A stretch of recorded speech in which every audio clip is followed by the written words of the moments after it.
Olá, tudo bem? Aqui quem fala é Cláudia Prazeres e no vídeo de hoje eu vou ensinar como fazer sobreposição de letras no Canva.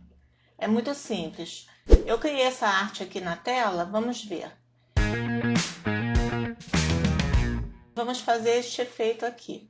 Primeiro você clica em cima do avião, duplicar, ajusta bem em cima aqui da imagem, sobrepõe a imagem, clica com o botão direito do mouse, mover para trás. Ok. Esta parte aqui que ficou sobre a letra, vamos cortá-la. Vem aqui em cortar e ajustar aqui, arrastando com o botão do mouse para a direita até um pouco além do sombreado.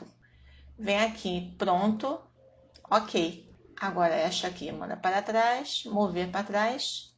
Veja que ficou exatamente igual. Se você gostou, não se esqueça de curtir, se inscreva no canal e comenta aqui abaixo na descrição se você quer que eu crie um outro exemplo. Até o próximo vídeo. Tchau, tchau!